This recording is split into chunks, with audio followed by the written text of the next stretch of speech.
Hola, ¿qué tal? Muy buenas noches. Sean todos bienvenidos a este Café Relacional. Miércoles de Café Relacional en esta su página Conexiones Relacionales. Bienvenidos todos ustedes. Ricardo. Hola, buenas noches Edgar, buenas noches Nancy. Un gusto nuevamente estar con todos ustedes en este café relacional, en este ya miércoles nuevamente. Y bueno, agradecerte mucho Nancy tu colaboración y el mucho enriquecimiento que vas a tener con nosotros el día de hoy. Muchas gracias, gracias a todos. Así es, pues bueno, está con nosotros la maestra Nancy del Rocío Palacios Prado. Ella, pues bueno, primero es un excelente ser humano, además es mi amiga del alma, entonces me da muchísimo gusto que estemos aquí también coincidiendo en este momento. Gracias a los que precisamente se están ya conectando. Hola Laura García, bienvenida. Qué bueno que estás por aquí, Patti Ramírez, saludos hasta Pachuca. Qué bueno que se están conectando. Gracias, gracias a todos. Pues bueno, el tema de hoy es un tema muy interesante, ¿no? El tema es los hijos y sus decisiones de vida, ¿verdad? Pues bueno, recordarán que en esta sesión estaremos trabajando o estaremos conversando sobre esto, cómo a los padres de familia, cómo acompañar a los padres de familia y las familias en las decisiones de los hijos. Y si tú eres padre de familia, por favor, comparte este video en tus redes, mándaselos por ahí a tus grupos de WhatsApp. Adelante, empieza el café relacional. Espero que ya tengas tu café, tu mate, tu tequila, tu cerveza, lo que tengas a la mano para comenzar este café relacional. Pues bueno, el día de hoy estaré yo frente a cámara junto con Nancy y Ricardo en el backstage. Muy bien. Pues bueno, Nancy, los hijos y sus decisiones de vida. Edgar. Bueno, pues primero que nada, un saludo a toda la audiencia. Muchísimas gracias por acompañarnos. Este café relacional tiene el propósito de hacer como un doble planteamiento.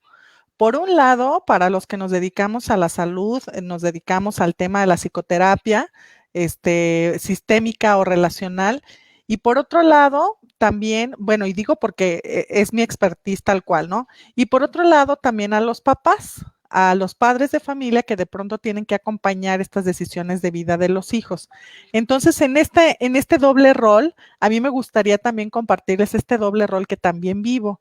Llevo 17 años acompañando procesos terapéuticos y la verdad es que me he topado con casos muy diversos, de muchas maneras, y hay mucha experiencia como recorrida. Además, estoy en un área trabajando de manera permanente, que es justamente un área de toma de decisión en el ITESO, ¿no? En la universidad. Entonces, esto es, como les digo, así como oro molido, como una riqueza enorme que se ha acumulado.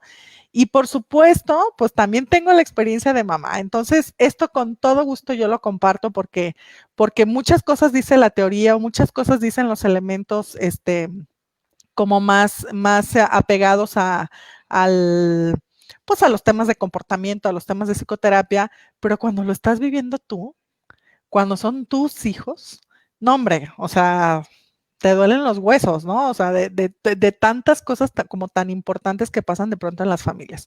Entonces tengo hijo de 22 años, hijo de 19 años, hija de 14 años y niña de 2 años y medio. Entonces, hasta los más chiquitos, más chiquitos van a tomar decisiones. Esto es algo súper importante, pero bueno, vamos a hacer algunas distinciones a lo largo de nuestro café relacional como para ir introduciendo al tema. ¿Les Sí, parece? fíjate Nancy que esto que dices, van tomando decisiones y luego de repente puede estar en la fantasía del adulto, ¿no? Esto de, está chiquito, está chiquita, ¿no? O sea, todavía no le toca tomar una decisión o cuando sea grande decidirá, ¿no? O la idea de que a nosotros los adultos por el rol de parentalidad nos corresponde el tomar ciertas decisiones que impactan la vida de los demás, ¿no? ¿Cómo ves? Propiamente el tema de decisión es que sí es cierto que está mediado por el asunto de la voluntad. O sea, hay niños pequeños que probablemente no pudiéramos hablar de una decisión como tal porque no hay un nivel de conciencia pleno. Hay más bien una preferencia, pero ciertamente hay jueces que le preguntan a niños con quién quieres vivir. Y esto va a cambiar la opinión del juez y la opinión de un juzgado en términos generales, legales también. Y un niño puede ser altamente manipulado. Entonces, ciertamente hay momentos cruciales de la vida donde si tú le dejas una decisión como tal a un niño, híjole, la verdad es que lo estás obligando a hacer algo que no le corresponde. Ciertamente son los papás los que tendrían que tomar esa decisión de dónde debería de vivir el menor y las leyes en caso de que los papás no se pongan de acuerdo, pero preguntarle a la criatura también tiene todo el sentido sistémico de que los niños pueden decir que prefieren. Tal vez ellos se pueden quedar con la sensación de que escogieron vivir con su mamá o escogieron vivir con su papá, pero en realidad más bien hablaron de sus preferencias y quien tomó la decisión fue el grupo de adultos a su alrededor. Entonces, esto tiene mucho que ver con las edades, o sea, a toda edad podemos decidir, todas las edades son propias para una decisión, pues la verdad es que no. Los niños muy, muy, muy pequeños obviamente no deciden, pero en cuanto a su autonomía y sus como fortalezas yoicas empiezan a ser notorias, evidentemente van a empezar a tener sus preferencias. Y esas preferencias, bien manejadas, bien pensadas, sí se pueden convertir en decisiones. Entonces, es algo muy importante que los papás tenemos como que ir ubicando y también los profesionales que nos dedicamos a asesorar familias, porque de pronto hay papás que están sumamente contrariados debido a que sus hijos quieren salirse de la escuela y son niños de primaria. Niños que ya no les gustó la escuela por alguna razón y bueno, fuera de lo que pudiera ser a lo mejor el bullying o alguna razón de peso, realmente de peso, pues la verdad es que un niño no tendría los elementos para tomar la decisión de si continuar o no en una escuela. Y a veces los papás creen que sí. Hay papás que creen que su hijo dijo no y entonces es no. Y dices, híjole, entonces este papá no se alcanzó a dar cuenta de en qué cancha está la decisión. Y esa sería la primera, como el primer punto de análisis que me gustaría hacer. Todas las personas tenemos que identificar a quién le corresponden las decisiones. ¿Dónde está esa decisión? ¿En qué cancha? ¿Y a qué personas afecta? Y como ejemplo nada más diría, imagínate que una mamá dijera por alguna razón, ya no quiero pagar el agua de la casa. Es mi dinero, es mi sueldo y yo ya no quiero pagar. Entonces ya no pago el agua. Y uno diría, pues es su decisión, ¿no? Es su dinero, es su servicio del agua y pues puede decidir que ya no quiere pagar el agua. Y entonces pensaríamos, y a ver, sí está en mi cancha, pero hay una consecuencia para el resto de los que, o sea, conviven conmigo. Entonces yo diría... Perdón, y en ese sentido es el impacto, ¿no? Que las decisiones pueden tener y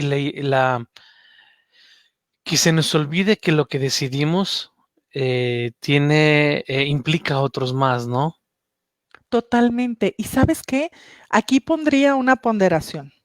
Hablando desde la postura del terapeuta, si la persona que no quiere pagar el agua, porque es su decisión, tiene hijos mayores, ahí es justo mi oportunidad de co-crear, ahí es justo mi oportunidad de manejar el tema de las decisiones como algo tan valioso y tan importante porque dirías, a mí me parece que estás haciendo el esfuerzo correcto para dejar de infantilizar a tu familia y que todo el mundo haga su esfuerzo. Muy buena decisión.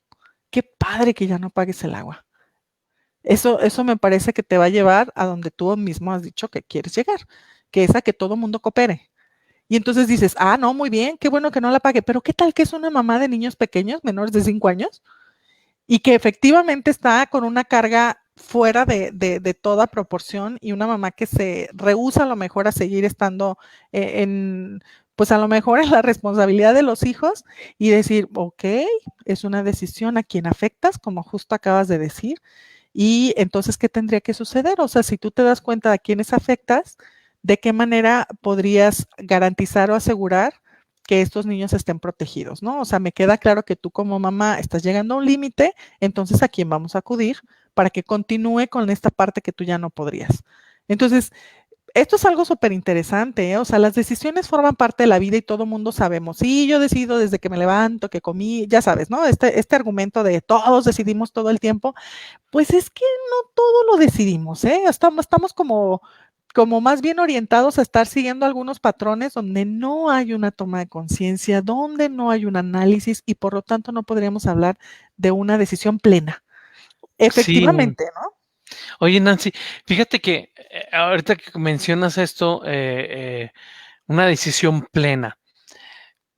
Creo que podríamos categorizar o hablar de diferentes tipos de decisiones, ¿no? Porque hay decisiones muy del día a día, del momento, de una situación muy pragmática, ¿no? O sea, decido si ponerme mis calzones verdes o mis calzones rojos el último, digo, amarillos o rojos el último día del año, ¿no? Por aquello del amor, dinero y sexo, ¿no?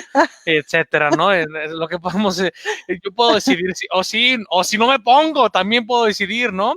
O no Claro. publico.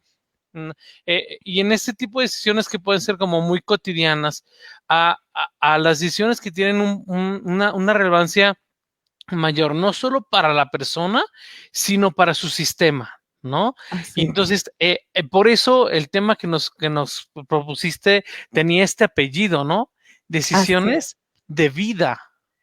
Exacto.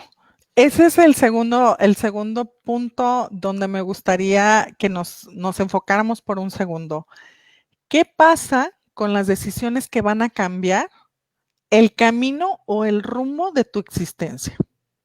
Decisiones como continuar con una pareja o no, dependiendo de la edad, o sea, todo tiene la proporción del asunto de la edad, ¿no? O sea, la edad es muy importante para el tema de decisiones, pero cuando hablamos de decisiones de los hijos y decisiones de vida, las decisiones de vida son aquellas que van a tener un alto impacto a través del tiempo. Entonces, cuando estamos hablando de los hijos, automáticamente se activan muchas de nuestras reacciones protectoras cuando vemos que los hijos están tomando una decisión que parecería adversa a nuestra manera de pensar, a nuestros valores, a nuestros juicios o a nuestras propias creencias, que pueden ser creencias muy limitantes. Sin embargo, casi siempre los hijos nos demuestran esta categoría de la autonomía de la decisión. Probablemente sí impacta mi vida, pero estoy dispuesto a vivir con estas consecuencias. Y muchos papás no queremos que esas consecuencias sucedan. Por ejemplo, seguir estudiando. ¿Cuántos hijos empiezan a decir en la preparatoria, es que sabes qué, como que no quiero seguir estudiando, o sí o no, o sí o no? Y el papá detecta una oportunidad o detecta una situación en la que su hijo entra en duda y automáticamente te voy a conseguir la cita con la orientadora y entonces llegan a la orientación vocacional llevando casi al hijo de la oreja o del bracito cuando el muchacho tiene 17 o 18 años y está en perfecto estado de salud, como para poder trasladarse y poder buscar sus propios recursos, y el hijo, el adolescente, no está buscando la orientación, pero el papá la necesita. ¿Cómo hacerle para que nosotros podamos identificar nuevamente en qué cancha está la decisión? ¿Quién tendría que tomar esa decisión? ¿Y cómo le hacemos para que el padre de familia logre detectar esto que es una decisión de vida, pero de su hijo hacia sus propios procesos de vida, o sea, hacia su propio futuro, pues? Entonces, Sí. híjole, complicado, Oye, ¿eh? en este ejemplo que pones, digo, escudriñando, digamos, yendo a los particulares, al final de cuentas, sí, o sea, si esta persona que va y lleva al hijo porque el que necesita es el papá, ¿no? La decisión de la orientación o el resultado, eh, este otro lado decir, bueno, el hijo que está ahí Ujú. y que hace lo que el papá quiere, habría también un nivel de decisión ahí, ¿no, Nancy? Es decir, el hijo decide complacer Pues y, mira, y justo habla de ahí, una dinámica familiar. Totalmente. Justo ahí hay un recurso que yo desde este momento me gustaría compartir con los colegas, compañeros psicólogos, donde hay una manera en toma de decisión que nosotros podemos ayudar a que las personas se hagan responsables o se empoderen de su propia cancha, ¿no? O sea, como para que yo pueda empezar a delimitar la área de mi cancha, que yo pueda decir, mira, este es mi pedacito donde yo decido. Tengo que entender que si este fenómeno me impacta directamente, parece depender de mí, pero yo no siento que tengo la decisión, estoy permitiendo que alguien más ocupe mi lugar de decisión. Entonces, o cedo ese lugar y yo mismo digo, ok, tómala tú, y entonces decido no decidir, que también es una decisión, decido no optar, decido no hacer, decido no moverme, muévete tú. O me adueño de mi territorio, me hago un poco celoso, tal vez no hacia afuera porque podría crear una controversia, pero sí hacia adentro de mí y empiezo a desarrollar mi propio recurso para decidir. Y una alternativa, una técnica cortita que nos puede ayudar muchísimo es esta afirmación sobre el tema de o lo provocas o lo permites. Provocas que te cuiden, provocas que aparenten esta protección para ti, o permites que te cuiden, o permites que aparentemente haya esta protección para ti. Entonces, aquí entramos a otro punto súper importante de la toma de decisión. El punto es que tenemos que entender que de las decisiones hay como proceso y que toda decisión es relacional. Toda decisión tiene que ver con alguien, con algo. O sea, no hay decisiones isla. Como decir, yo mi vida, yo sabré, yo todo. Mi decisión es mía, mía, mía, de mí. Es que al mundo entero afectas, impactas, de alguna manera trastocas el universo de otros. O sea, los seres humanos no estamos desconectados unos de otros, somos sistemas, lo sabemos. Pero en toma de decisión parecería que si es mi cancha, ya me deshago de todo lo demás. Y no. Es al mismo tiempo mi cancha y nuestra cancha. Y esto es algo complejo, a veces difícil de comentar con los papás, porque un papá dice, a ver, mi hijo toma la decisión de irse de vacaciones, ¿y quién va a pagar las vacaciones? A ver, o sea, Claro, él decide, ¿no? los que se van de mochilazo a Europa, ¿no?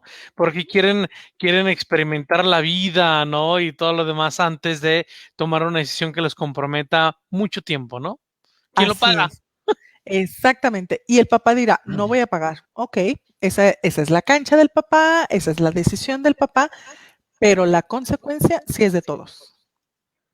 O sea, la familia sostiene la decisión de sus miembros, porque la ausencia del hijo, la angustia del papá, la emoción de la familia es de todos. Y una decisión crea emociones, una decisión crea consecuencias. Esto es algo ineludible, o sea, cuando hay una decisión, también hay una consecuencia.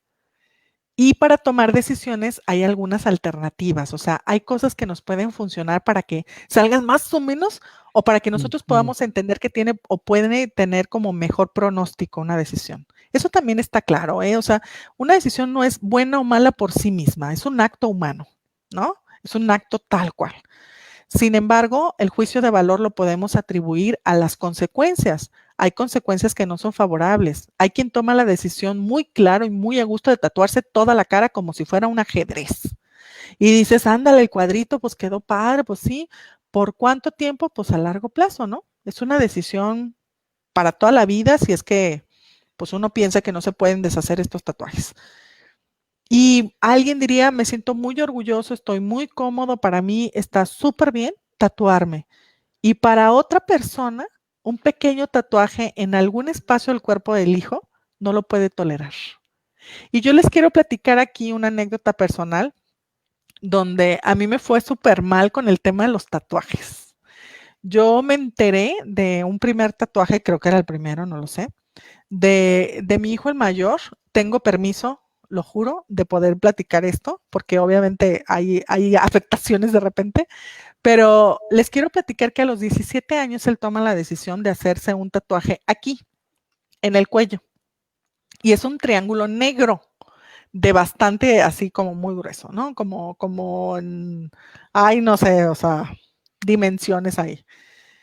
Y cuando llega a la casa y le veo el plástico pegado aquí como con grasita, que es lo que les ponen, la verdad es que me impacta porque él tiene 17 años, es mi hijo primogénito, yo soy una mamá, pues ya saben, joven.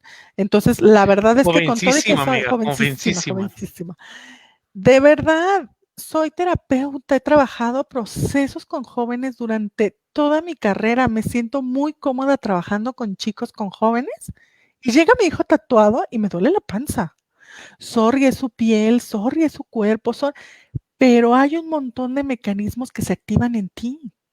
Y son mecanismos entre que conscientes y que no estás de acuerdo, pero se activan en ti y claro que hay una reacción. Y me encantaría decir que me quedé mirando y fui reflexionando. Ay, no, claro que no, me puse a llorar. Me salían las lágrimas y empezaba a pensar en mi mamá y empezaba a pensar en la familia y yo decía, ¿por qué aquí? ¿Por qué aquí? ¿Por qué aquí? O sea, donde se nota. Y entonces mi serie de prejuicios estaban por delante. Y evidentemente cuando un papá se siente interpelado, se siente como si fuera evaluado por el comportamiento de los hijos, pues las decisiones de los hijos, como te explico, tienen que ser acorde a lo que tú harías, ¿no? Porque los papás, cuando nos sentimos evaluados por comportamientos de los hijos, pues evidentemente empezamos a manipular a los hijos para que hagan lo que yo creo que me va a evaluar bien. Entonces, claro que yo sentía como si fuera una mala calificación. Saqué una mala nota porque el hijo a los 17 años se tatuó. Y yo le decía, recuerdo, que yo le decía, ¿por qué a los 17? ¿Por qué? O sea, eres menor de edad. No, así, muchísimos papás en las conferencias que doy me dicen, yo agarro un cuchillo. Ay, sí, ya los veo, ¿eh? Claro que no. O sea, ¿por qué? Pues porque amas ese crío. Porque amas y porque en el fondo tú también comprendes que hay un sistema de respeto, que también es un asunto sistémico, o sea, está haciendo una conquista de su propia experiencia de vida. Y en esas conquistas uno tiene tan poco que hacer. Entonces, la frustración, el enojo, todo se me revolvía de verdad. Y él se sentó y me dijo, madre, necesitamos hablar. Hijo de su madre, o sea, de verdad que yo sentía que se me retorcía la tripa porque para mí era doloroso. No tengo prejuicios en torno a los tatuajes, mi esposo tiene tatuajes, o sea, mis amigos tienen tatuajes, yo me tatué las cejas, o sea, no es el asunto del tatuaje, no sé por qué me activó una serie de prejuicios y yo decía, les voy a decir lo que dije, soy orientadora vocacional profesional, déjenme decirles y los confieso, porque soy una psicóloga además que me gusta ser auténtica en relación al contexto y a lo que hago. Le dije, ¿sabes a cuántos empleos acabas de decirles que no? ¿Sabes a cuántas oportunidades laborales acabas de renunciar con un tatuaje visible en tu cuello? Y me respondió con una serenidad, con mucha paciencia. De verdad digo, si me lo hubiera hecho de otra manera igual y nos violentamos por ahí, pero la verdad es que me dijo, ninguno que a mí me interese, mamá, tranquila. Chale. Esto es Así que, algo. y entonces tomaste el rol del papá que llevó del ejemplo que pusiste anteriormente, ¿no? Porque la que necesitaba esa información y ese tipo de perfil eras tú. Nancy, quisiera regresarme un poquito eh, a conversar o reconversar algo que acabas de decir, ¿sí? Dijiste algo sobre que la decisión es una decisión sistémica.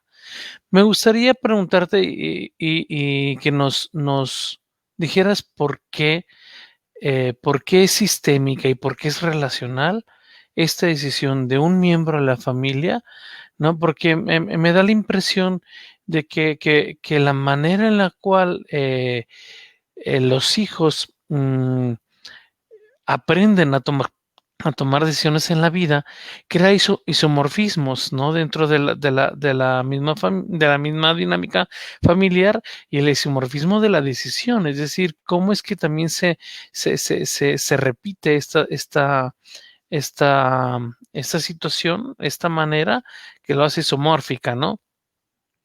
Mira, considero que es un asunto de posturas. O sea, finalmente, y lo platicábamos ya por ahí en nuestra certificación, mis compañeros se acordarán de cuando hablábamos de las premisas. Hay ciertas premisas que tenemos o concepciones que están como muy claras en nosotros o que de alguna manera existen, tal vez no tan claras, pero que sí dan pauta a nuestro comportamiento. Por mucho tiempo se ha creído que una decisión es izquierda o derecha, punto. O que llegas a un punto donde hay que decidir, hay que hacer algo al respecto. Lo cierto es que es un continuo. Yo diría que es un asunto sistémico porque es justamente un intercambio y es un cambio de estatus. Una decisión no es un corte y cambio para acá.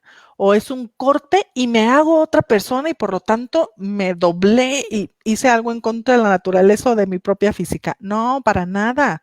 Sigo siendo yo y estoy haciendo una espiral que justamente cambia la dinámica de mi familia, lo que está sucediendo con el resto. Yo no podría pensar que una decisión ahorita, después de toda esta experiencia, que una decisión es unilateral.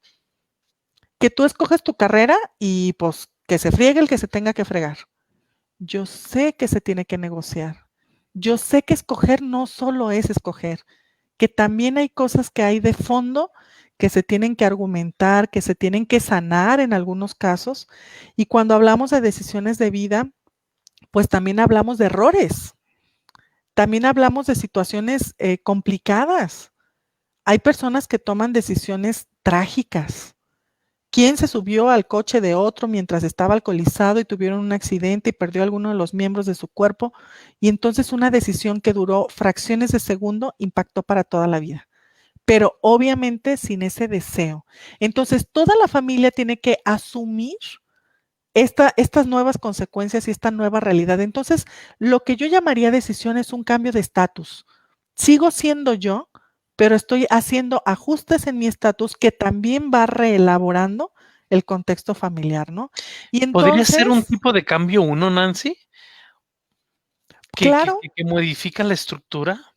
totalmente, totalmente, porque muchas decisiones son complementarias, o sea, muchas decisiones no son precisamente como ajustadas a un, a un proceso mayor, sino simple y sencillamente que van saliendo al paso para ir resolviendo en el momento. Cambio uno, tal cual.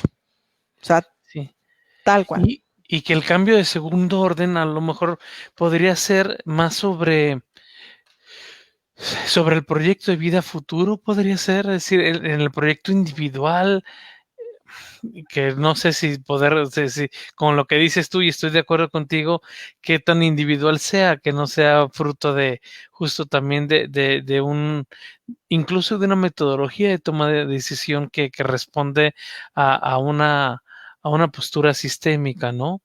Porque aprendemos a tomar decisiones en la familia, en nuestro contexto, en nuestra realidad, con la influencia, ya lo decía Bronfenbrenner precisamente en esta teoría ecológica, ¿no? Del mesosistema, el exosistema, el macrosistema que influye sobre el microsistema que es la persona, ¿no? Yo creo que ahorita estás tocando un punto súper importante, que es el tema ético de la toma de decisión. En asuntos éticos, nosotros entenderíamos que todo se puede decidir, pero no todo conviene.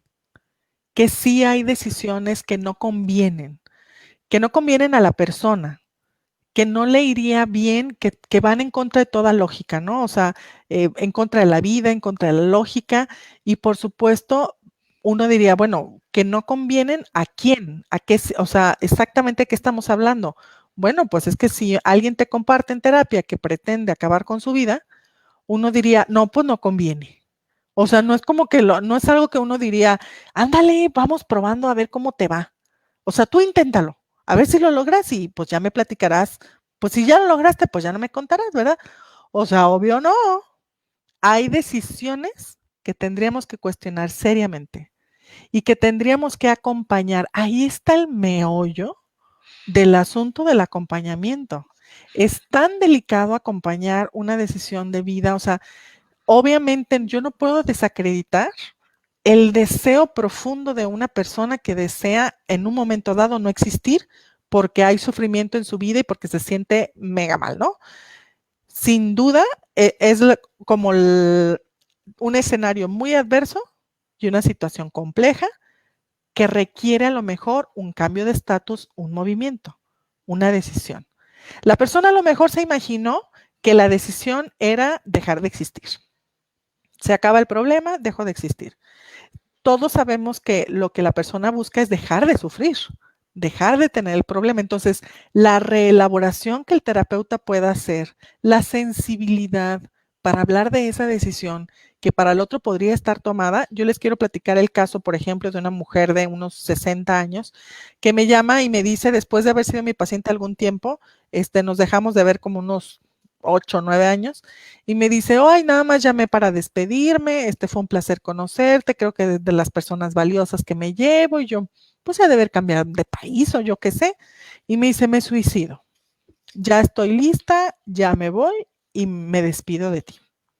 Le dije, ah, muy bien, qué duro escucharte, creo que no me das oportunidad de pensar bien qué decirte. La verdad es que me encantaría platicar una última vez contigo. ¿Te late si nos vemos? Y bueno, a mí me gustaría muchísimo estar en contacto contigo, ¿nos podríamos ver? Y ella dice, sí, pues hay que vernos una última vez. Y digo, muy bien. En esa última cita, o sea, en esa última cita, la verdad es que yo sabía que ella estaba decidida.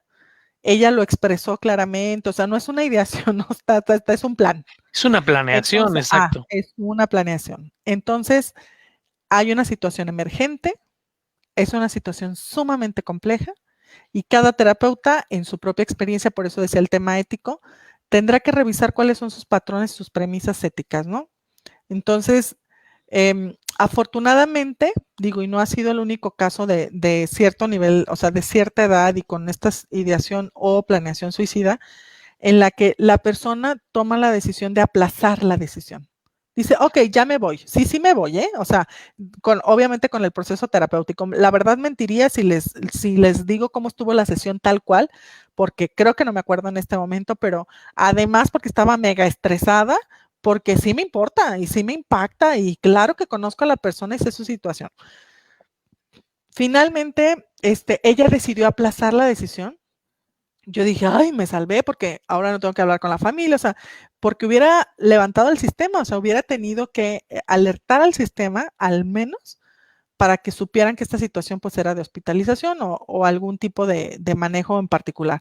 Gracias a Dios se logró en el momento hacer la intervención y ella decidió aplazarlo. Entonces, eh, el aplazo era hacer como comprobaciones, que fue parte de la tarea terapéutica de vamos a comprobar qué tan mala está esta vida.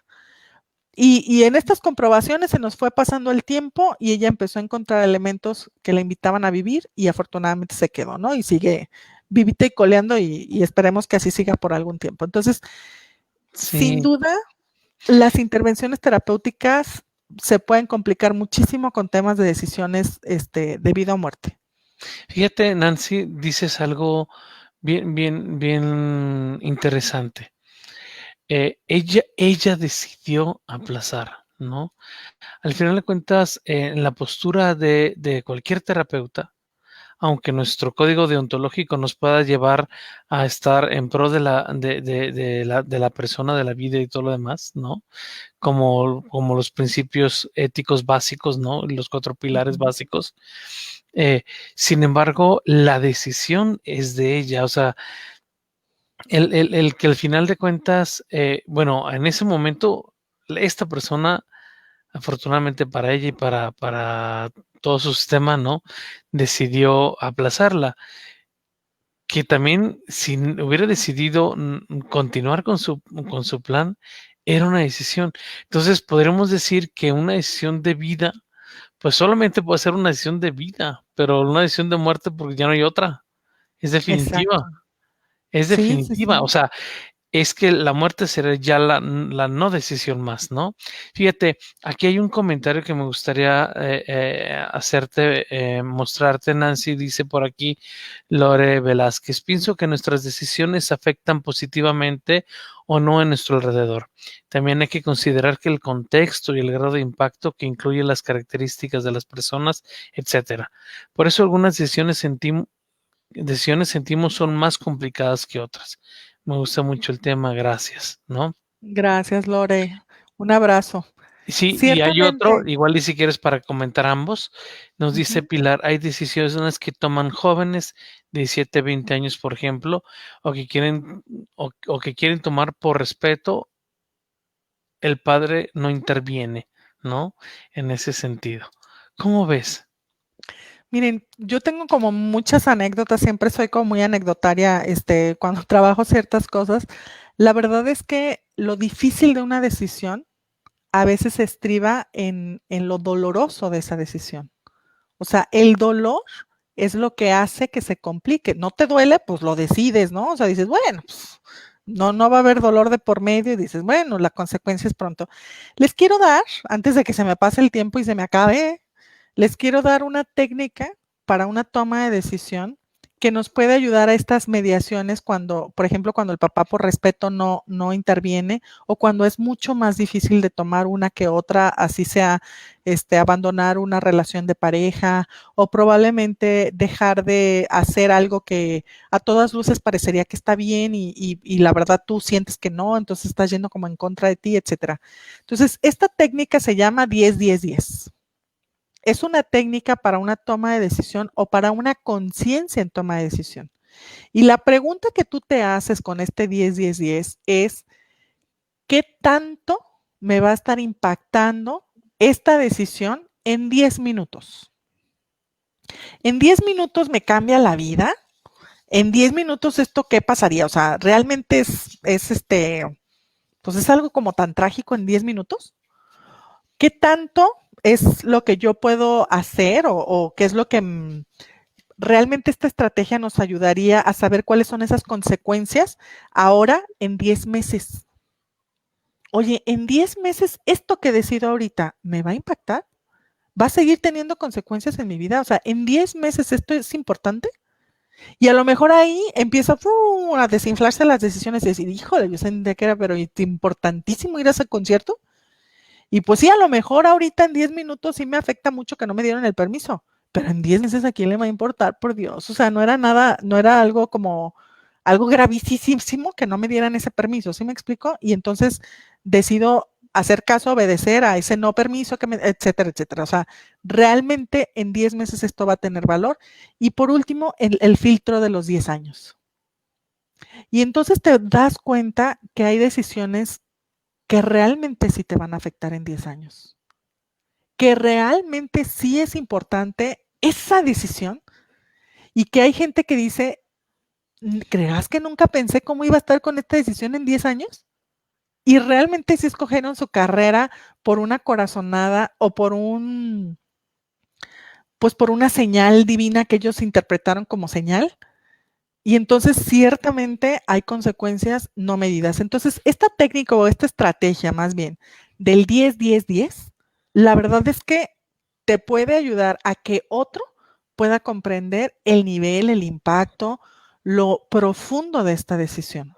Entonces alguien puede decir, yo quiero meter a mis hijos en una escuela militarizada. En los próximos 10 minutos me voy a sentir súper satisfecho porque es como entre castigo y decisión de papá que mis hijos estén en una escuela militarizada. ¿Y en 10 meses? ¿Y en 10 años? ¿Cómo esta decisión puede impactar mi propia existencia y la existencia de los demás? Y justo ahí es donde nosotros podemos tomar conciencia de cuáles son estos elementos importantes. Y ahí también me gustaría hablar de que hay una brújula para la toma de decisión. Todos los seres humanos tenemos esta brújula. Ojalá todos pudiéramos explicitarla, no siempre es así, pero la brújula son la historia personal y los valores de la persona. Entonces, bajo su propia historia y experiencia, toma decisiones. y también bajo su tema de valores individuales y valores personales. Entonces, hay personas que deciden robar a su propia familia porque de alguna manera sienten que están haciendo justicia. Yo me quedé con la casa fulana porque yo sentí que era lo justo. Ok, entonces hay que significar que la consecuencia en 10 minutos, 10 meses y 10 años puede ser como muy fuerte, de alto impacto para la familia, o me estoy imaginando una herencia o algo así. Y entonces, ¿qué tanto nosotros podríamos decir que es una decisión que conviene o que no conviene?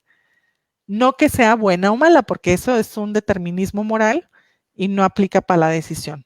Lo que aplica es una situación ética. ¿Te conviene hacer esto? ¿Realmente tú le ves algún beneficio en 10 minutos, 10 meses o 10 años? Y hay personas que dicen, sí, no importa que toda la familia se enoje contigo, no importa, muy bien, es tu consecuencia, muchas de estas consecuencias podrías evitarlas y probablemente el sistema familiar hacer algunos otros ajustes, pero también se puede revocar una decisión. No todas, como lo que ahorita decía Edgar de las decisiones de vida o de no vida, pero ciertamente hay decisiones que son revocables. No el tatuaje de tablero de ajedrez en la cara, También sí, ¿verdad? O sea, también sí, sí, claro, se puede borrar. Los tatuajes se pueden borrar. Ya muy se bien. pueden borrar. Ya se pueden borrar. Muy Sí, bien. antes no se puede. Oye, Nancy, a ver, em, retomando esta técnica que nos compartes, mm, eh, y precisamente queriendo hacer el esfuerzo de darle esta visión sistémica al 10-10-10, ¿no? Porque al final de cuentas pareciera que es solo en mi efecto en 10 minutos, en 10 meses y en 10 años, ¿no? Creo que, no sé si estás de acuerdo en también dimensionarlo en la afectación, como decías al principio, ¿no? Más sistémica. Entonces, decir, a ver, en 10 minutos, no solo cómo me afecta a mí, sino en 10 minutos también cómo esto va a influir en mi contexto inmediato, ¿no? Lo que ya decíamos, ¿no? Cómo esto va en 10 meses a impactar de manera que a lo mejor nos puede llevar a un cambio más de tipo 2, ¿no? De un segundo orden, que tiene que ver más con la profundidad de la experiencia del ser y de la dinámica en sí de un sistema, ¿no? Y un 10 años con una perspectiva, pues bueno, no solo de vida, sino de futuro y de proyecto. Entonces, ¿cómo podría una persona en esta técnica 10-10-10 considerar o generar la visión sistémica para nuestros colegas sistémicos que están conectados en este momento como terapeutas? Sabemos que no solo es una cuestión epistemológica, sino también es una situación de entrenamiento, pero hay también personas conectadas de diferentes países en este momento y que no necesariamente tienen conocimiento de la teoría sistémica, ¿no? Entonces, ¿cómo podrían generar esta visión, pues, sistémica individual también? Mire, creo que algo muy importante es hacer un mapeo del sistema. O sea, por ejemplo, voy a poner un ejemplo práctico. Cuando nosotros recibimos a alguien en orientación vocacional, que es una toma de decisión que impacta 10-10-10, o sea, no le puedes preguntar a la persona, ¿tú qué quieres? ¿Tú en qué sueñas? ¿Tú para dónde vas? Pues camínale y ya. La indagación del sistema, el análisis, la observación, la recuperación de todo el sistema familiar es necesario. cuando tú mapeas, cuando tú empiezas a hacer tu genograma o cuando empiezas a alimentar como este pequeño, pues sí, mapa del territorio que tenemos de repente en los espacios terapéuticos, siempre lo diré que el espacio terapéutico pues es un lugar de mapas, ¿no? Donde nosotros vemos territorios y decimos, mira, aparentemente por aquí hay una brecha, podrías pasar, y el paciente se va a su vida y dice, ¿qué crees? Se cayó un árbol y por ahí yo no pasaba. Entonces tuve que resolver, porque esta era mi idea de que este era mi territorio y a la hora de la hora esto no es, ¿no? Entonces la realidad, esta realidad que siempre se mueve es justamente como esta visión sistémica en la cual una decisión no es una marca, y lo vuelvo a decir, de izquierda a derecha, arriba o abajo, sí o no. No, una decisión es sumamente compleja, implica muchos factores de conocimiento, de información, de experiencia personal, de historia de vida, de proyección hacia el futuro, de expectativas y de involucramiento de todo esto de muchas otras personas, dependiendo del nivel de la decisión, o sea, o de la intensidad o del tipo de decisión de vida que se trate. Entonces, cuando es orientación vocacional, indagar sobre el sistema, a mí me funciona mucho preguntar, obviamente porque estoy en el tema sobre papá, mamá y demás, ¿qué estudiaron ellos? ¿Qué te dicen sobre tu elección de carrera? Oye, ¿qué te dice tu papá sobre esta decisión que estás a punto de tomar? No, pues que escoja tal. O no, no me dice nada, que yo escoja lo que yo quiera, que soy libre, pero se enoja cuando le hablo de tal cosa. Entonces, distinguir los dobles mensajes, distinguir las controversias, empezar a darnos cuenta cómo hay situaciones que si bien no están reveladas en una familia, se pueden detectar, y también saber cómo intervenir sin dañar. Porque la persona puede necesitar tiempo para decidir. Porque como les digo que no es un asunto de sí o no, blanco o negro, en algunos casos lo sistémico también es respetar la evolución de la propia familia. Hay Y el familias que tiempo, tienen, ¿no? claro, Decía los tiempos del tiempo, como nos decía Boscolo, ¿no? así es. Bueno, eso no lo sabía yo, pero realmente sí es un asunto de permitir que los procesos humanos lleven su propia lógica y su propio ritmo, porque de repente el profesional parece el que le urge. ¿Sí me explico? Parece que el terapeuta entra en o sea, en el juego de ¿y qué pensaste? ¿Y ya lo analizaste bien? ¿Viste los factores internos y externos de la toma de decisión? Entonces ya estás listo para decidir, y digo, bueno, pues qué prisa. ¿Y tú por qué? O sea, estás adelantando un proceso cuando la persona está a lo mejor en una reflexión o está en otro momento. Esa sensibilidad para darme cuenta lo que él necesita es parte de un acompañamiento terapéutico que realmente va a respetar el sistema familiar, o sea, que está respetando, insisto, que no decidir también es decidir. Completamente, es una decisión, ¿no? Y que además a propósito del tiempo de la decisión, no es que sea solo en el momento en que se dice esto o se elige, ¿no? Sino todo justo el tiempo que lleva el proceso de análisis, de reflexión, de toma de conciencia individual y sistémica, ¿no? De las implicaciones de la decisión, es ser un ejercicio de decisión, o como le llamaríamos en nuestro contexto, ¿no? El de la universidad, Nancy, el discernimiento, ¿no? O sea, el tomar precisamente, o sea, que este tiempo o la experiencia del tiempo de la toma de decisión no solo es el resultado de la decisión, sino todo el tiempo o todo lo que implica y nos lleva hasta tomar esa decisión. Digamos, pensando en un presente activo entre pasado y futuro, ¿no? Algo así. Un asunto dinámico.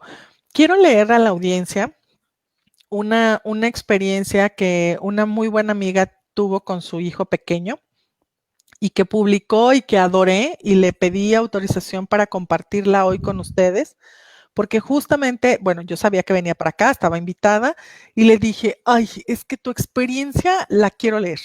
Y bueno, le pedí su permiso y me lo concedió, y quiero compartirles esta reflexión que es mucho más sentida, esta reflexión que hace una mamá en relación a su hijo pequeño, porque es un niño pequeño, y que nos habla mucho de todo lo que hemos trabajado en este asunto de la toma de decisión, ¿eh? O sea, las decisiones de los hijos, sean conscientes, sean profundas, sean no, siempre nos impactan. Cuando estamos hablando del tema de padres e hijos, pues si estamos vinculados a nuestros hijos, si nos estamos relacionando con ellos, obviamente no están en abandono, o sea, no estamos alejados de por razones voluntarias, pues la verdad es que vamos a estar impactados y vamos a estar involucrados y vamos a estar ahí. Entonces me gustaría darle lectura, es un texto relativamente corto, pero bueno, me gustaría que también el chat nos digan qué opinan, cómo ven esto y qué sintonías les hacen, ¿no? Como Sí, de terapeutas hecho, o ya como papás. hay unas preguntas que también tengo reservadas para hacerte en un momento que ya Muy están bien, en el chat. muy bien. Entonces leo. Esto lo escribe Paola Peña el 4 de septiembre.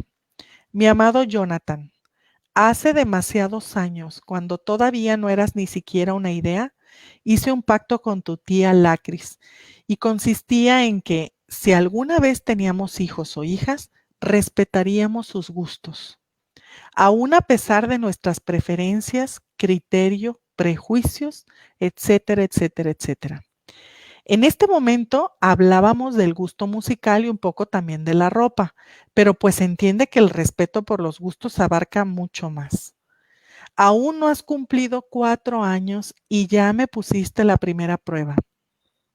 En las últimas semanas has logrado expresar claramente tu gusto y preferencia respecto a tu cabello. Me costó mucho más de lo que pude imaginar respetar tu deseo y voluntad. Confieso haber minimizado tu petición. Después quise distraerte con otros temas. Traté también de convencerte de que mi gusto es mejor. O sea, mírame a mí. Después me dio miedo de que no te gustara el resultado final de tu propia decisión, pero aquellas palabras vinieron a mí. Respetaré sus gustos. No manda la mamá. Y finalmente logré ponerme en tus zapatos, en tus pequeños zapatos. Para mí, tu cabello significa muchísimas cosas. Ni vale la pena mencionar porque para ti solo representa calor e incomodidad. No te deja ver bien para jugar y odias que te peine. Y bueno, entonces hoy platicamos de tu decisión. Te pregunté por última vez si estabas seguro. Te dije que yo amaba tu cabello largo, pero es tu cabello y tú eliges. Tuviste la delicadeza de preguntarme si yo iba a estar bien. Con lágrimas te contesté que sí y recordé ese lema que me ha acompañado toda mi vida. Ojalá todo en la vida fuera como el cabello. Sirve para jugar siempre, cortarlo, pintarlo y que vuelva a crecer. Y vivo haciendo honor a ello. A que no pasa nada porque siempre crece y de repente no entendí por qué estaba haciendo tantas preguntas y por qué no te dejo ser tan libre como yo misma he luchado a muerte por ser. Discúlpame, Jonathan, seguro que me distraje más eh, en las cosas menos relevantes. Estaré más pendiente de que no vuelva a pasar. Te amo y bienvenido a la libertad de elección. Te amo siempre.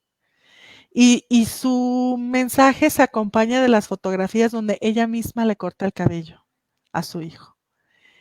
Este mensaje creo que resume todo el tema. Creo que habla de una mamá que hace ese pacto, ese acuerdo de respeto y que todos los papás que pudiéramos hacer una invitación a nosotros mismos para establecer estos vínculos de respeto amoroso con el otro, híjole, nos salvaríamos de tantas cosas. Yo puedo decir ahorita, mi hijo está lleno de tatuajes.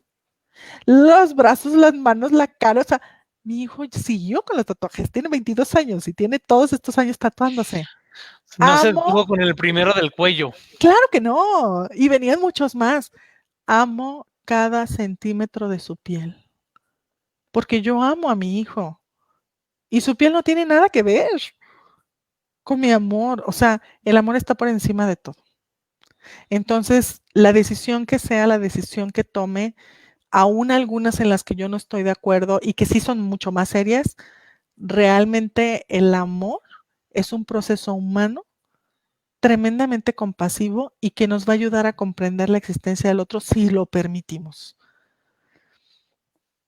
Hay mucho, de verdad es que este tema es apasionante, ¿eh? Yo podría estar hablando de este tema por toda la eternidad, pero me gustaría mucho saber si hay alguna pregunta, si hay algún Sí, comentario.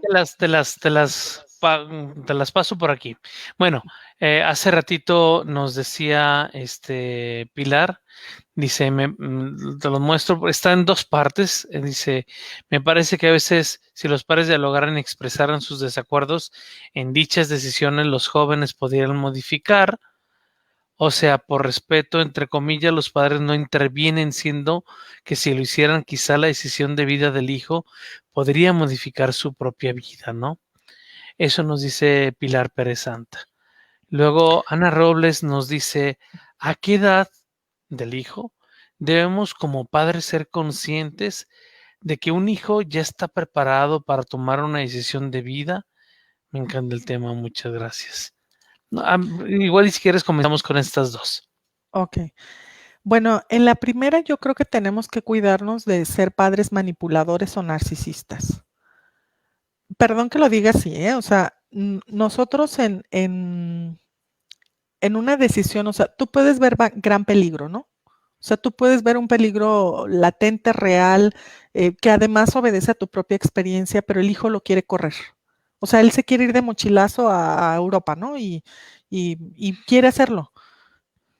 Yo te puedo decir que conozco papás que decidieron por sus hijos no, que decidieron no permitirlo y hubo una mamá que dijo, la hija consiguió una beca en Francia para un instituto cultural y muy, muy, muy cerca de que la muchacha viajara, la mamá perdió su fuente de trabajo.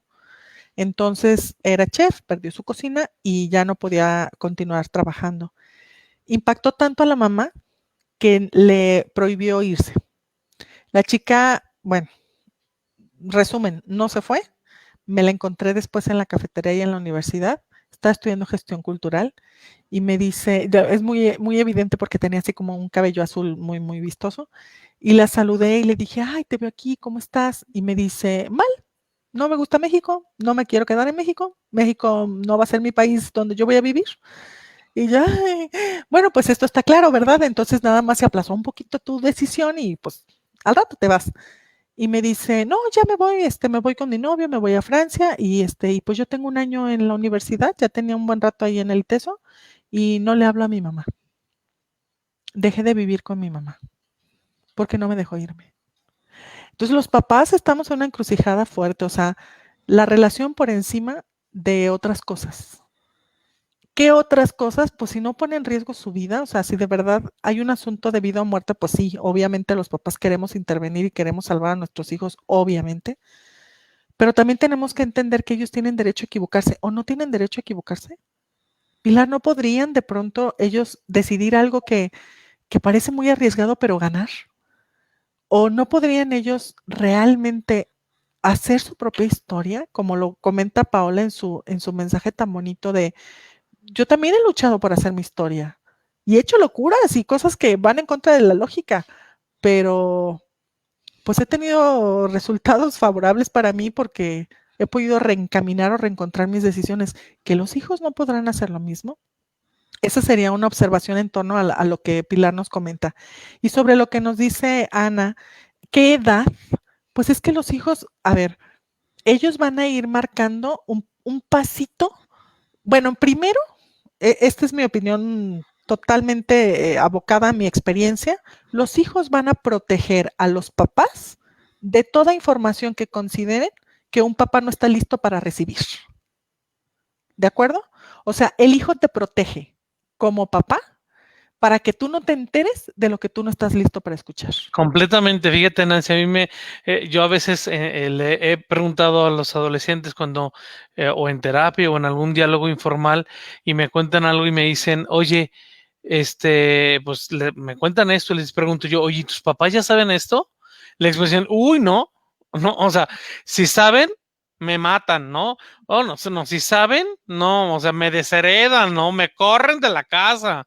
No, si saben, o sea, esto que dices tú de que el hijo protege al papá, ¿no? O sea, sí, o sea, mi mamá no podría con esto, mi papá no podría con esto. Y es un asunto donde nosotros creamos como estas dinámicas porque los papás de pronto no queremos encarar como las situaciones de decir, bueno, si me cuentas, entonces una consecuencia de que me cuentas es que no hay consecuencia. O sea, le voy a dar ponderación al conocimiento, a la libertad o probablemente a la verdad por encima de a mis juicios, a mis opiniones. Y entonces muchos hijos toman la decisión de no compartir sus decisiones o de no establecer este vínculo con papás, justamente, o sea, el vínculo existe, pero más bien esta comunicación o esta relación donde platico, por ejemplo, la vida sexual.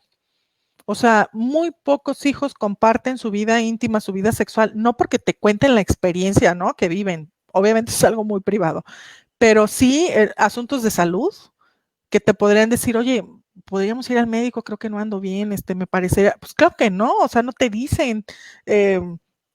Hay muchas cosas que ellos van a buscar por sus propios medios porque tomaron la opción de tener una vida sexual activa y son decisiones de vida ciertamente que podrían impactar a largo plazo y no lo comentan con los papás. ¿Por qué? Porque protegen a los papás. Entonces, ¿qué podemos hacer los papás? A mí me pasó con el tatuaje mentado del triángulo en el cuello, que yo no estaba lista, pero no había de otra, o sea, lo estaba mirando. Y el siguiente, yo estaba de viaje, estaba en un aeropuerto, veo una fotografía y entonces mi hijo me muestra todo su pecho con esta película de plástico y la grasita que les digo, todo el pecho. Y me enseña la foto de su pecho, no, bueno, yo donde andaba, así otra vez. Y entonces ya empecé a mandar un mensaje donde era de, te dolió mucho. Y mi mensaje fue, empezó mi estructura a demolerse y a decir, ¿estás bien? ¿Fue muy doloroso? ¿Cómo te quedó? ¿Qué hizo? Y ya me muestra la siguiente fotografía y ya un ave fénix en todo el pecho. Y dije, el triangulito nomás era el principio. Y cuando tú le preguntas, oye, ¿cuándo vas a acabar? Y dice, cuando no me quede ningún pedacito, sin tatuaje. Y digo, qué chulos tatuajes. No tengo nada que decir. Y mi otro hijo no. Y mi hija tal vez, no lo sé. O sea, realmente los hijos van a marcar pautas y los papás marcamos pautas. Hay papás que queremos acompañar, hay papás que están fuera de, pues ahorita de esa escucha y probablemente sus hijos los protegen con su silencio. Fíjate, es una manera de interpretarlo, ¿eh? Sí, fíjate, en relación, justo tocaste, ahora sí que ligeramente tocaste el tema de la sexualidad y aquí hay una pregunta de Samantha, ¿no? Dice, ¿a qué edad cree usted, doctora, que un hijo está preparado para realmente tomar una buena decisión, hablando de preferencias sexuales? Sé que el amor de padre debe ser más grande, ¿no? Y con respecto a esto último que acabas de decir, ¿no? Totalmente. Es que saben que he tenido consulta con adolescentes que ya fueron llevados al psiquiatra, que ya fueron llevados a retiros, que fueron llevados a muchas alternativas.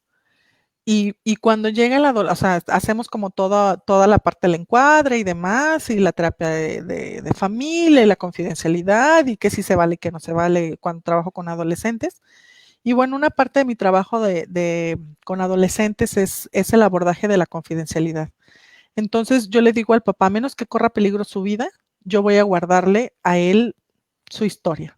tú lo puedes traer aquí por reprobación escolar, pero el chico tiene que escoger su propio objetivo terapéutico. Y a veces su objetivo terapéutico nada tiene que ver con la reprobación escolar. Sí es un síntoma, pero no es la raíz, tú lo sabes, ¿no? Como sistémico. Entonces, yo digo, pues sí, el síntoma, parte del síntoma, pues es la reprobación y es lo que le apura al papá, pero realmente, pues lo que el chavo trae es que se enamoró y otras cosas, ¿no? O la chava, no sé. Entonces, en esos objetivos terapéuticos, cuando ya trabajo con el adolescente, de repente he tenido chavitos en consulta que dicen, ¿tú también me quieres convencer? Y me muero de risa, o sea, ja, ja, ja, ¿de qué te tengo que convencer o qué? O sea, a ver, cuéntame cómo está la onda. Y ellos ven el mundo del adulto como un mundo en el que ellos no tienen voz. O sea, muchos hijos han perdido su propia voz para la expresión de sus necesidades, para la expresión de sus preferencias, para la expresión de sus gustos, y esto incluye lo sexual también. Entonces, hay papás que me han dicho, ¿crees que sea más o menos seguro que sí o que no? Y yo me preguntaría, ¿y eso es relevante? ¿Cambia en algo el amor que tú tienes? ¿Esto ya es una intervención?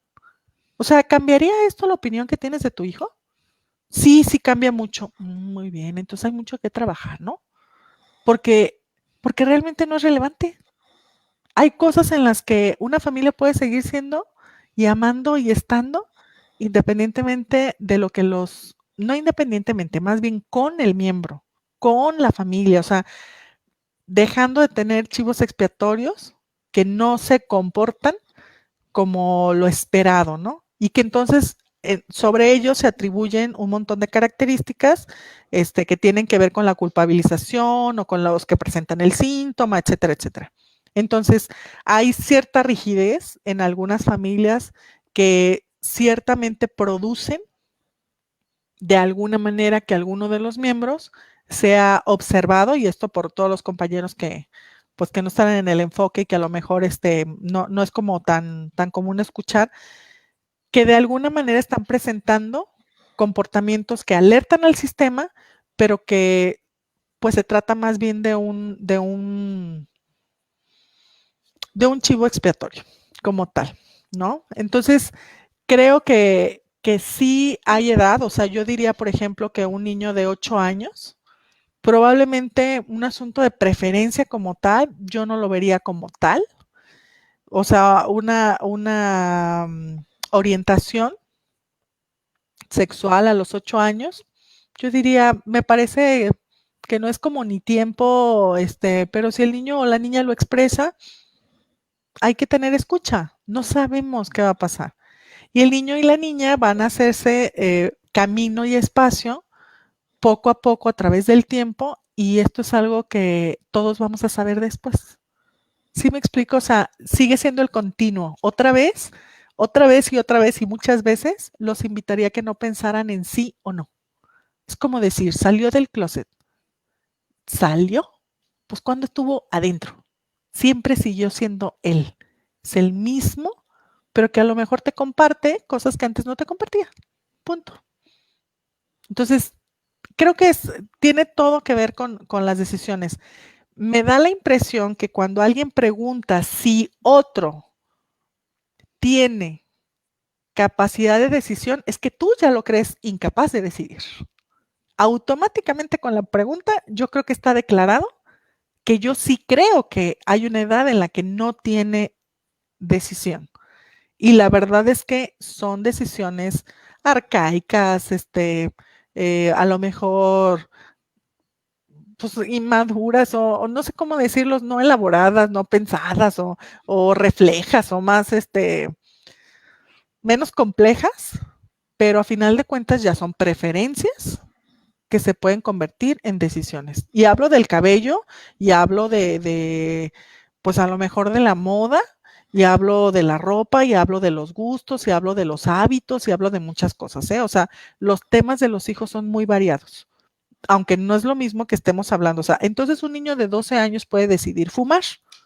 A ver, otra vez, lo puede hacer, no conviene. O sea, discúlpame, biológicamente puede agarrar un cigarro y hacer, o sea, puede fumar, claro que puede fumar. No conviene. decidió fumar, muy probablemente, pues es una pseudodecisión probablemente, o una decisión, pero de las que pudieran ser no convenientes. Entonces lo trataríamos de persuadir, probablemente sí. O sea, eres el papá, eres el educólogo, eres alguien que está cercano a él, pues a un niño de 12 años yo sí lo trataría de persuadir de que analizara cómo le iría en 10 minutos, en 10 meses y en 10 años con esa decisión. Y sin embargo, como lo dijimos desde el principio, desde el primer caso, Edgar, que acabamos de comentar aquí, podría decidir seguir fumando. A escondidas al principio y declarado al final. ¿Sí me explico? O sea, hay cosas que no te va a preguntar la persona si tú estás de acuerdo. ¿Sabes? O sea, te afectan, pero no te preguntan. Y creo que acabas de responder anticipadamente la pregunta de Mena Joya que dice, ¿cómo se puede manejar cuando los padres no aceptan las decisiones de los hijos, no? Y justo es en ese sentido. Sí, pues bueno, es que si el papá, por lo que acabas de decir, si no acepta la decisión del hijo, entonces no acepta al hijo como otro, sino como una extensión de sí, como la extensión de sus propias decisiones. Entonces, si el papá no logra en ese sentido hacer el proceso de individuación del hijo, es decir, que el hijo realmente se separe, ¿no?, del núcleo familiar en todo sentido, desde sus estructuras cognitivas a sus estructuras axiológicas o valorales, ¿no? Totalmente. Pues bueno, Nancy, estamos hacia el término de nuestro café relacional. Quisiera preguntarte si quieres cerrar con alguno de los. Bueno, hay muchos aplausos, saludos y todo demás en los mensajes. Les encantó la historia. También me imagino que fue la autora por ahí que se estuvo presente y dijo que le encantó escucharlo de tu voz y nuevamente conectó con la emoción. Pues bueno, hay muchos comentarios en ese sentido. Agradecen la técnica. Pero bueno, quisiera preguntarte si quisieras cerrar con algún argumento. Yo creo que sí hay preguntas poderosas que nos pueden ayudar como terapeutas a que a quienes acompañamos tomen decisiones que están acordes a ellos, a su sistema, a su manera de ser, a su manera de pensar, a sus valores. Creo que estas preguntas poderosas de repente las podemos tener como ubicadas, pero como toda técnica, tendrías que conocerlas muy bien y olvidarlas y aplicarlas en los momentos que sea pertinente. Creo que como terapeuta, para mí la elaboración de preguntas poderosas ha sido una estrategia que me ayuda muchísimo a que una persona pueda vincular las decisiones directamente a sus relaciones, ¿no? Entonces, yo les quiero compartir 3 de esas para terminar. Y bueno, mi última recomendación como mamá, ¿cuáles son de tus opciones, de estas decisiones que quieres tomar, la que te acerca más al lugar a donde quieres ir o al estatus donde quieres estar o a esa finalidad que a lo mejor persigue la terapia? O sea, ¿qué camino te puede acercar más o te puede llevar con ciertas desviaciones a ese lugar? ¿Cómo cambiaría tu vida? Ahí la técnica Shazer, ustedes saben, ¿no? La pregunta por el milagro, o sea, de alguna manera hay estrategias que nos pueden ayudar a que la persona pueda como visualizar claramente una meta para que entonces su decisión tenga el sentido de la meta y que la decisión tenga como cierto nivel de congruencia con su propia historia. ¿Y a qué renunciarías en lo inmediato? ¿Cuál es el precio de esta decisión? Antier estuve en una orientación vocacional y el chico y yo trabajamos sobre un supuesto donde tenía 2 carreras. Una era un matrimonio con la fea segura o con la guapa difícil. Ambas carreras, por muchas razones, terminaron siendo estos arquetipos que inventamos él y yo en el proceso terapéutico. Y entonces, por lo que él sentía por esas carreras, o sea, está todo relacionado a lo que creamos en la sesión. Y él decía, es que está fea, es aburrida, pero me va a dar trabajo y me va a dar de comer. Ándale, es la fea, pero segura. Te casarías con esa mujer que no deseas, que no te gusta, pero es segura. Muy bien pensado. Y esta de acá, no, esta es la aventura, esta está hermosa, esta tiene unas curvas, me encanta, pero es difícil, la canija no sé nada, no tengo muchas habilidades para ella, probablemente le voy a batallar. Ándale, esta es la bonita, pero difícil, la inconquistable, la que te va a hacer sufrir. Esta metáfora, esta manera de presentar o esta narrativa, cómo se presentó, o sea, ¿cómo cambiaría tu vida escoger esta o esta? En esta ocasión sí era una carrera y estábamos hablando de un término porque UDG cerraba inscripciones ayer. Y la verdad es que el chico me escribe a las 2 de la mañana y dice, me voy por la guapa, voy por la bonita, voy a pagar el precio. De verdad, acompañar procesos de toma de decisión es una pasión. Para mí se ha convertido en así como algo delicioso que disfruto tremendamente. Y disfruto el proceso, disfruto el tiempo, disfruto a veces que no pase mucho, la verdad.